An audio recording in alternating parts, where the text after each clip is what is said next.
Okay, welcome back to part 2 of the Riding Obsession Tour 2017.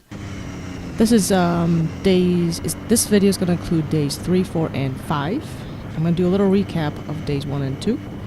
And day 1 was just to get down to meet everyone, and day 2 was my first time with any type of technical riding on the road on a sport bike. I was on a cruiser before, so this is a huge learning curve for me, and it was nerve-wracking, but I made it to day 3, and we're gonna continue on with our journey. So a couple things. I went through all of the footage of my trip for days 3, 4, and 5, and it was a lot of footage, none of which was actually of us getting to the hotel, chatting at the restaurants, and I kind of wish I had more of that type of footage, but I have a lot of onboard riding footage without me doing any vlogs whatsoever. So for the next bit of time in this video, you will be seeing a lot of riding, and I think some people liked to watch that without me even talking. Some people like a little bit of information, and I'm not really sure what the happy medium is yet, but I'm going to do the video my way, and if you don't like it, just kind of mute it and just enjoy the scenery. Or, I will not talk much over the video. I'm just going to talk a little bit about pretty much at whatever point I feel or I know when I was riding that I have improved, and talk about what I've learned as I go. But for the most part, I'm just going to let the video ride out, and so everybody can see the scenery, everybody can see where we've been and how this tour really works and what kind of tour this is, and whether, maybe possibly you can join me next time. And I'm also going to talk about the video. The way it's going to go is that this is day 3, and I'm just going to mostly include the portion where we go through the mostly corners and mostly when I've learned things.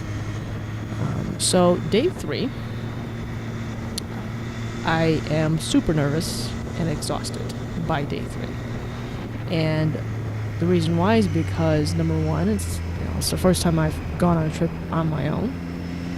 Granted, I meet other people and I'm riding with them, but it's still me and my bike, so it's a little nervous. Exhaustion has kicked in because by day 3, I have lost sleep 3 nights in a row. So the night before I left for the trip, the night that I got there after meeting everybody, and the night before my first ride into towards the Appalachian Mountains. However, I'm starting to have fun. I'm starting to get the hang of going through the corners.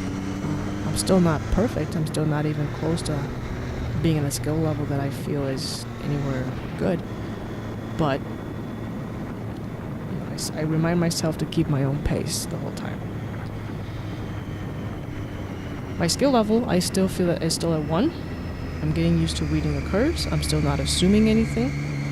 And at this point in the video right now, what you see is we are entering Daniel Boone Park. Now, I can't remember if it's a state park or national park, but I will go ahead and put it in the description once I find out for you. But this is the start of the park, and as you can see, it's interesting because on the side, the lines are white, and there's no center line.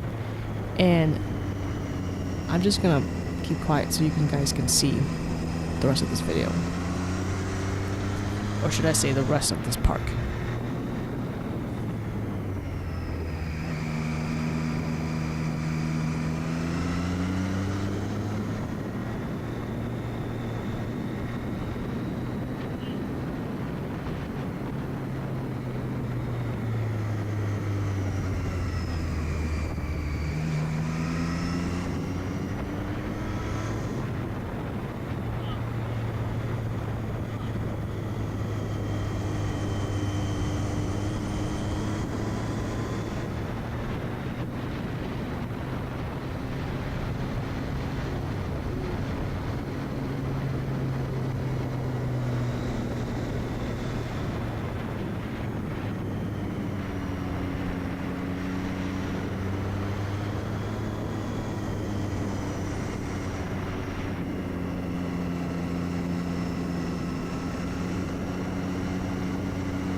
So, as you can see, as we are slowing down, we're finally getting to the bottom of the other side of Daniel Boone State Park, and for the most part, that whole 10 or so minutes is of the park itself, and it doesn't really take long to get through it, but it was plenty of fun. And what I've learned going through that park was countersteering and really understanding what it means.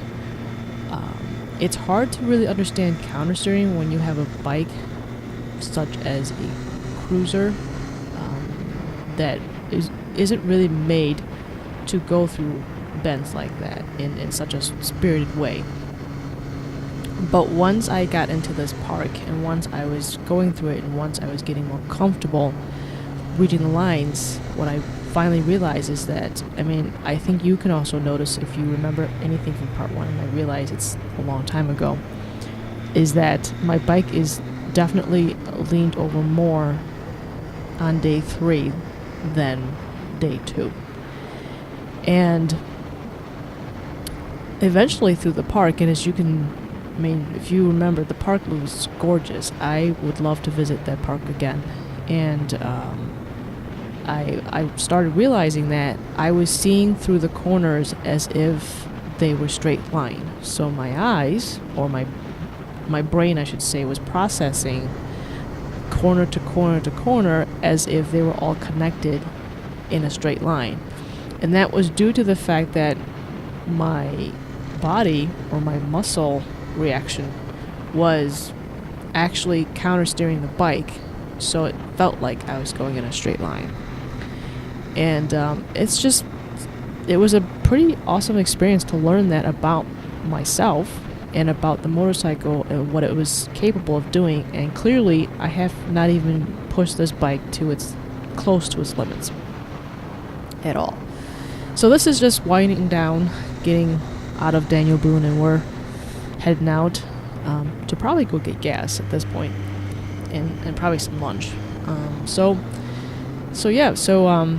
I wanted to show you guys all of Daniel Boone. Most of the rest of the video is just cut, from footage to footage to show, the progression of the days. But I wanted to put the whole Daniel Boone experience in this video, because if any of you want to experience something leisurely type of riding like that with a little bit of a technicality and lots of awesome scenery, you should visit Daniel Boone Park. So I will tell you that while I was going through Daniel Boone, my palms were pretty sweaty, but they weren't.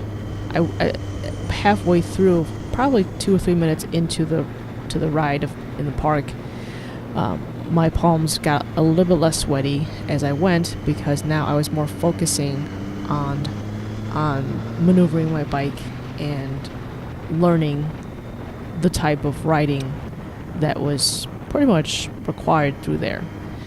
So it was actually plenty of fun, and I learned a lot about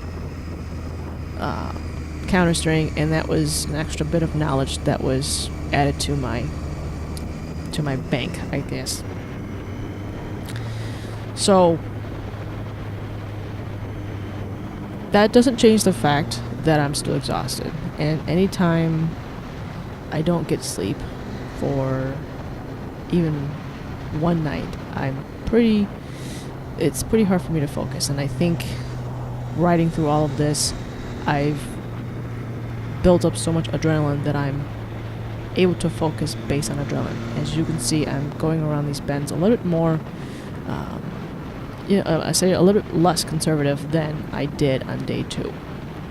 And I'm getting more comfortable with my bike, I'm getting more comfortable with the roads, I'm getting more comfortable with the riders who are with me. I trusted the group leader way before this trip, and the people that he's asked to come on this trip with us, and the people who have agreed to join, I have now completely trusted them as well as motorcycle riders and as people that I've never met, and now it feels good. And because of that trust, I am able to be more comfortable with my ride. And that's a great feeling because now I can just have fun. And by this time of the day, as you can see the sun's going down, I'm pretty exhausted. So I thought to myself, this is a sport touring, and I paid for it, and I am thinking to myself, I need some rest from this spirit riding. I need some time to myself. So after another sleepless night, I decided to take day 4 off. So I told the group leader that I'm just gonna head straight to to our next destination, which is Maggie Valley, North Carolina. And so day 4, I am literally in full exhaustion, and my body could not handle it anymore, and I wasn't going to push myself by allowing adrenaline to take over. So I took the day off. So I took the highway. It's about a 240-mile trip, and I think it takes about 2.5 hours. 3 hours if I want to add gas stop to get to this place. So I left about 9 o'clock, and these are some of the scenery I saw on the highway. I accepted that my skill level is not ideal to even try to override my exhaustion. So I took a day off. I enjoyed the scenery a lot, as you can see, and my theory that sleep is essential for me was 100% proven true on day 4. Because on the way to Maggie Valley, on the way to the next hotel, as much as how beautiful the scenery is, I was so exhausted I could not even enjoy half of it. I had to try to tell myself adrenaline, just to get myself through this. And I think the only reason why I had adrenaline because I was excited, because I was on my own. I left the group went somewhere else, and this is the hotel that I end up going to. This is our next stop, but they were doing the twisties, and I decided just took a straight shot. And this is called this is called Jonathan Creek Hotel. It's a beautiful hotel. It's off of a creek, and as a matter of fact, I loved it so much, I told my wife about it, and while I was on this trip, when I booked into this hotel, this same day, I went back and booked a hotel for July. I booked a room for July to bring my wife back for our anniversary. So that's how awesome this is. So if you guys get to visit Maggie Valley, stop at Jonathan Creek. It's at the bottom of the Smoky Mountains, and you can just, when you get out of this hotel, make a right, and you can just take the Smoky Mountains into Gatlinburg, Tennessee, and it's an awesome day trip. So I got to relax by the creek. I had an afternoon nap. I did laundry. I walked on the main street, and I had a blast. A day to myself. And it was an amazing thing, and this is me being happy right now.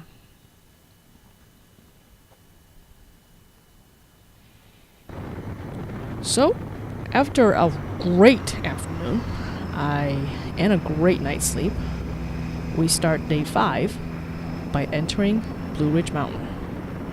And let me tell you, the scenery is awesome. The whole entire trip, every single day, there was always something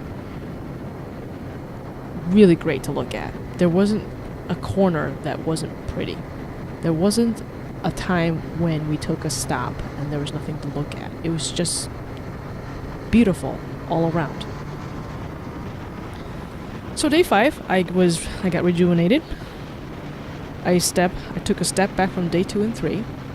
Because I had sleep, I was able to process some of the, actually not some, a lot of the things I learned from day 2 and day 3.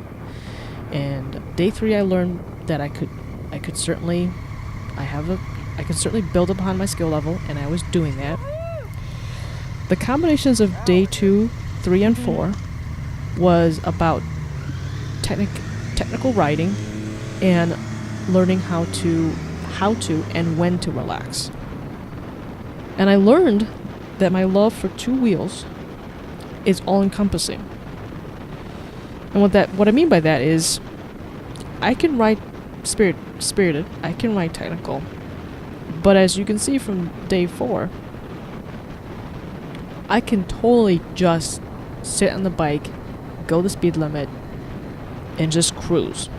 And it doesn't matter what bike I am on, I will find a way to just cruise. And that makes me just as happy as going around a corner. Yes, going around a corner is exhilarating, and it gives me a ton of adrenaline. But then afterwards, just cruising along, putting along, obviously not going a mile an hour, but going the speed limit, makes me just as happy. And that was what I learned from days 2, 3, and 4. And I loved it.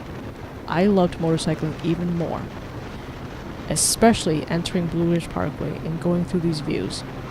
And the roads on Blue Ridge Parkway are long, and they're not really corners, they're more like bends. You know, going through tunnels.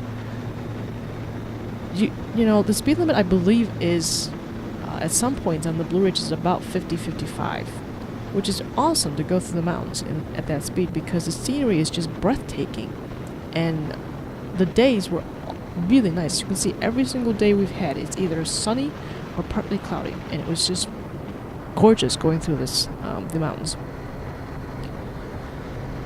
And so after day 4 of rest, day 5, being on the Blue Ridge Parkway was perfect.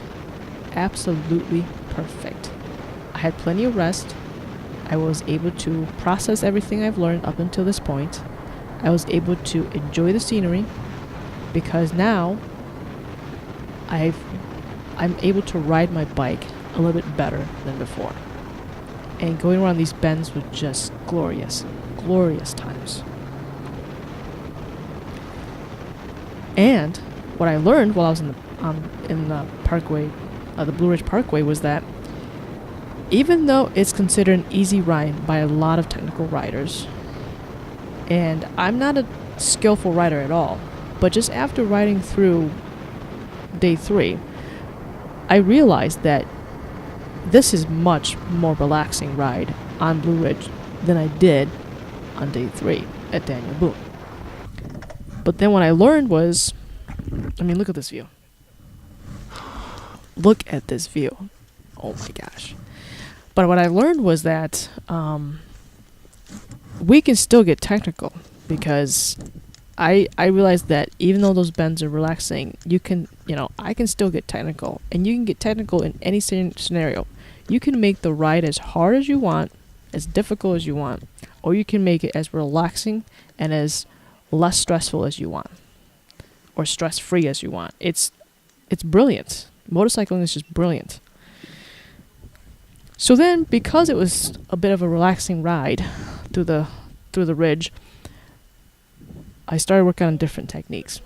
But here I decided to let the camera roll and just show some of the things that I was doing when we stopped. And it was a beautiful blue sky. I mean, there's not a single cloud in the sky, and it was perfect. But because it was relaxing, I started working on techniques, different techniques. So, for example, I started learning from the riders who were with me, and they are way more experienced than me. And when I learned that, quote-unquote chin over wrist, body position on the bike, if I just, possibly just move my knee out a little bit, just turn my knee a little bit, or if I, figure out butt cheek position on the bike responds. It will react to my body position. It will react to my chin being over my wrists. This particular bike doesn't really respond to chin over wrists. It does respond a little bit, and I noticed that, but I realized that this bike is just very obedient. It just does whatever these riders would give me advice on, and they're not crazy advice, and I don't go out there and go kamikaze or anything like that. I just do a slight little thing and see what the bike does, and it literally will just respond. So for instance, if I go into a corner, and if I just take my knee and just turn it out a little bit, the bike would just start leaning in the direction that my knee is turning. It's the craziest thing. And so I started just doing a little bit of this and doing a little bit of that, and it was fun. It was absolutely fun. My sweaty palms have subsided a little bit after day 4 of rest, and going on day 5 and doing Blue Ridge, it has definitely subsided, and now I'm not as sweaty anymore. Now I'm just getting more comfortable. Now I'm just having loads of fun. I got rest. I get to basically follow a rider who is super experienced and super smooth through the corners, and so and now I'm not even worried about the rider in front of me anymore. Now I don't even see the rider in front of me. Like towards the end of the day, you'll see that I end up seeing through the corner more than the actual rider in front of me, and it was an amazing feeling. So I'm gonna stop talking, and I'm gonna let you guys enjoy the rest of this Blue Ridge Parkway.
So at this point in the video, what you'll notice is we're just trying to get out of this little picnic or area or so. But if any one of you who are planning on visiting Blue Ridge Parkway on a motorcycle, just be mindful of where the bathroom stops are, or because for us women, we have a hard time getting a bathroom sometimes because we need that little bit of privacy. And so just be mindful and figure out where the bathrooms are. Speak with your community, or just call somebody who's very knowledgeable of the parkway. And this kind of goes with just pretty much any parkway, really. By the way, I'm going through gravel here for the first time on my bike, and it was kind of scary at first. But again, these riders walked me through it and said, "Here, this is what you need to do, and you'll be fine." And we were okay. Or at least I was okay. They were perfectly fine, but it's a question of whether I'm gonna make through something or not. But yeah. So if you plan on going through Parkway Ridge, just be mindful of where the bathrooms are, so that you can plan your stops accordingly.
I'm happy where I am.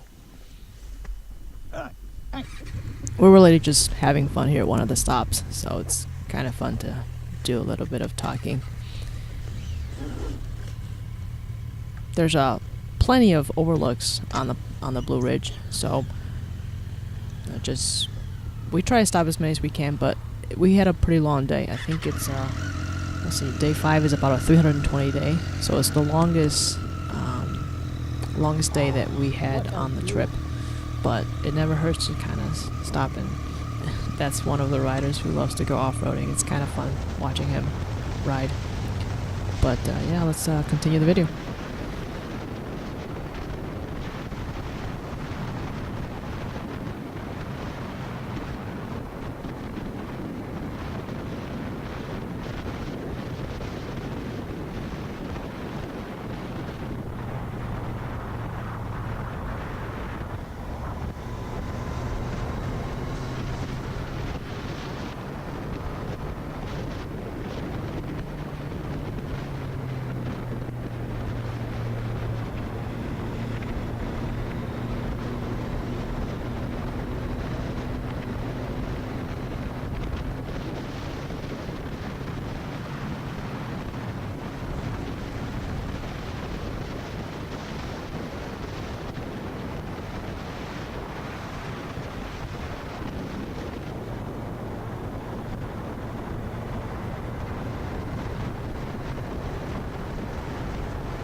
And we end up getting off the Blue Ridge for the night. Finally made it to our destination.